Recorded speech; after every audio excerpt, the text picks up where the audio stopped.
Hey, what's up, folks? I'm emerging from the shadows. Hey, you're already black, so you leaning right in. That's why I just like. But hey, we gonna talk to y'all real quick about our hometown, Atlanta Falcons, man, stupid. But seems like they having good practices so far from what I'm seeing. But let's talk right quick about what our expectations are. Let's start off with the offense.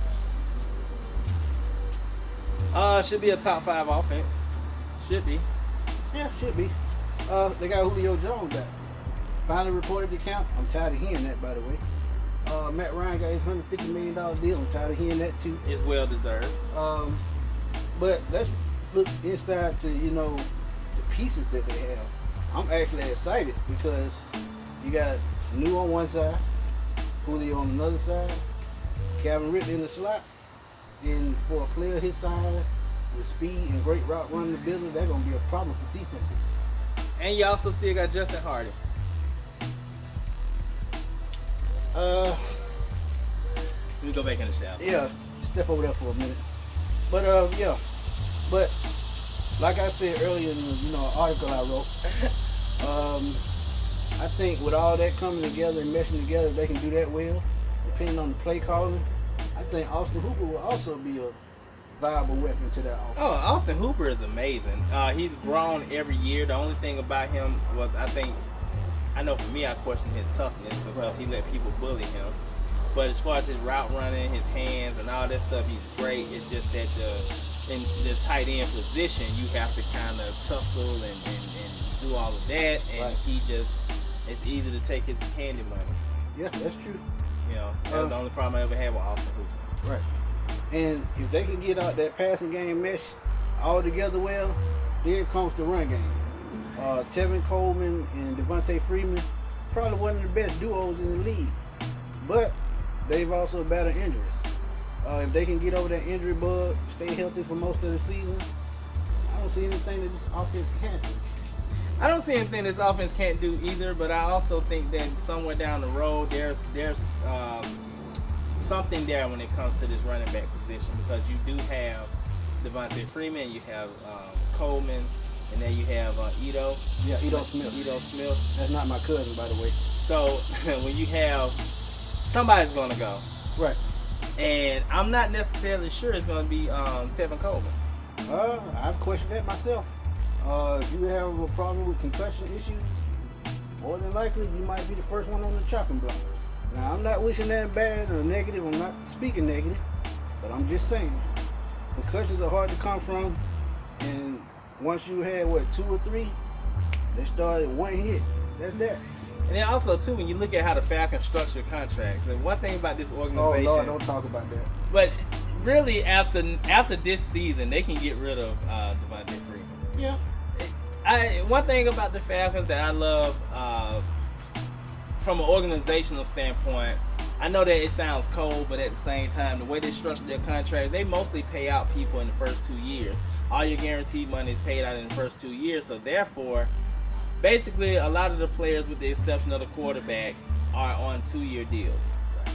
And I like that from an organizational standpoint because of the simple fact it gives the Falcons the opportunity to evaluate their core talent every 2 years. Whether you're off injured, whether you're excelling, whatever the case may be, I think that the way we run the organization, or the way the Falcons run the organization, I wish I did get a paycheck from them, but the way the Falcons run the organization, it definitely gives the opportunity to rebuild quickly. If you go through a low one season, it's like, okay, we can cut this person, do this, do that, and we're back. So I like the way how they move parts. From the player standpoint, yeah, it can be rough, but these players are signing the deal. Totally agree. And to add on what you're saying, Thomas Dimitroff, Dan Quinn, stay prepared. Exactly what you're saying. They stay prepared. Yeah. We got a contract coming up this year. Wow, what they do, drop the running back. Ricardo Allen's contract up after this year. Safety. So, great management from that standpoint. But let's look on the other side of the ball. Yes. people always questioning young defense. Second half of the season last year, top 5 defense in the league. Nobody talked about it. They came less than 2-3 minutes. I'm sorry, 1 catch from reaching the divisional round of the playoffs. So defense has never been the problem. Dan Quinn has stacked the deck. He knows what he's doing. He's building on the pass rush. Took tack last year. Big Beasley a couple seasons ago. He has Grady Jarrett in the middle, who had a great Super Bowl. But what is the question mark always been? Secondary. Yeah, but I like Keanu Neal. I think he's a solid staple in the secondary. I mean, he's not. We need a playmaker. He makes plays, but he's not a playmaker who can take things to the house. He might knock the hell out of somebody and jar the ball free. Right. He's Earl Thomas 2.0. I was a little disappointed that we did re-sign True Fun. I'm not gonna lie. I was too. Not gonna lie. Especially coming off of an injury. Right. Yeah. Same. Go ahead. Add on to this point. Mm-hmm. Did you say that? What did the Falcons do in the second round? We drafted Oliver. What's his name? It's Oliver something. Oliver Twist. Oliver Thomas. But I love that pick. I do too. Like I said, they are always preparing. Because it's funny that you said Desmond Trufant. Because for all that those that don't, think we can live without him, we made it to the Super Bowl without him. Because we had a great game plan. And that's what coaching does. No matter who you lose, and your coaching can keep up any game plan, any player can fit right in. Well, my frustration with the secondary is we deem Desmond Trufant as a number 1 corner, correct? Correct. But if you watch the games, Robert Alford more than likely is defending the number 1 wide receiver. Right. Now I know he's more athletically gifted. He has more big play ability, but the reason why he's a number 2 is because he's so much of a risk taker. His technique is so bad that it can be a detriment at times. Right. But that's why he's more inclined to be a number 2 corner, and I think he's probably the one of the best number 2 corners in the league. But he has to stay in a number 2's role, and he can't do that because of the limitations of Desmond Trufant. Desmond Trufant is not fast. He's not. I think he seems kind of tight since the pectoral injury that he had. He just doesn't seem like that guy anymore. Which brings me in my next point. Mm-hmm. We always talk about this off camera. Exactly what you just said. Okay. Which makes me think that cornerback from Colorado, Oliver Thomas, if he can show any kind of progress during the season, I could see the Falcons maybe switching Trufant to a slot. So yeah. If they can get everything right with Desmond Trufant, I mean, sky's the limit. But like you said, he takes plays off. He's constantly getting burnt because he lost it because of his injuries. But if he can get back to his 2015 form, I mean, you can't stop him. Now, there are going to be some issues. Oh man, that's a warning. What the hell you do? That's the popo. That's a warning. Dan Quinn, you on the clock? No, I'm just playing. But Super Bowl team written all over. We have the talent at every position that we need. Tack and Beasley. And before we get out of here, I got to talk about that. Vic Beasley. I'm not going to say nothing bad, but in my personal opinion, I think Tack McKinley outplayed Beasley last year. I don't think we know what to do with Vic Beasley.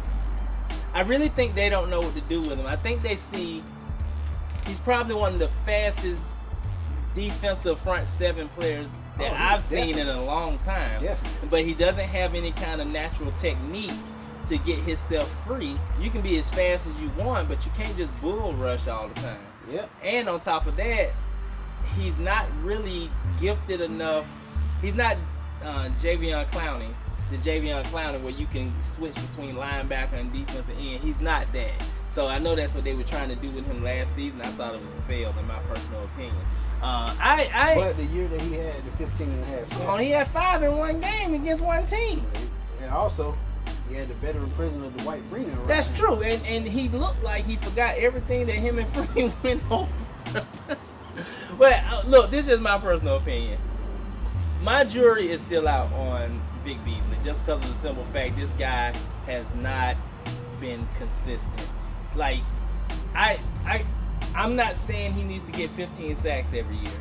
What I need to see is growth within the position, and I don't see that. I don't see spin moves. I don't see, up and unders. All I see is that you run directly at the the offensive lineman, and you're trying to run through them. But guess what? These guys can pick up 600-700 pounds. They're deadlifting 400, 500, 600 pounds. You're a 220, 30 pound man. That's not hard for them. Right. And that's the problem I have with Vic Beasley. I think that he should be a rotational guy. I don't think that he, obviously because of his stature and what he has done, you have to start him. So now, if you notice, they're going to start him this year at left end. Right. That's what he was in college. Right? Punchline coming. What did we say earlier? They find people to replace people. Tack McKinley could be his replacement. Well, I think Tack should be on the opposite side of him. Yeah, that's true. But like I said, they draft people to replace people. So if they don't get their money's worth soon, we'll see another change in deficit. Now the question is, you say get their money's worth. His contract is up. His rookie deal is up. So what do you do? He's going to, the way our finances are right now, if he wants a multi-year deal, he's going to have to take a team-friendly deal. Right. That's number one. Number two, if they're not going to franchise tag him. True. If the Atlanta Falcons franchise tag Vic Beasley next season, I would literally just log on to social media and do a live and have a stroke.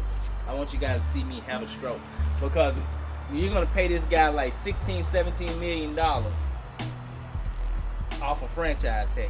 That is, I don't see it. That is foolish. That is ridiculous. I don't see it. And that's why, that's why I said this is an evaluational year for him going forward. Mm-hmm. It is. Only way I can put it. But that's our thoughts right quick on the Atlanta Falcons. Click on what my page is, I forgot. Atlanta, everything Atlanta sports. I talk about the Falcons, the Hawks. Oh, I messed up. The Braves. I'm getting into the Dream. Atlanta United, which is a very good soccer team. Yeah, go to my blog, and I posted in writing right at the bottom of that screen right there. AtlantaSportsBlog.blogspot.com, and you can check out my thoughts on the Atlanta teams and the hot topics at the moment. But for my boy Marley Marr and your boy Smitty, and know y'all can't see him because he's black, but y'all catch us on the flip side, and we'll holler at y'all later. Peace.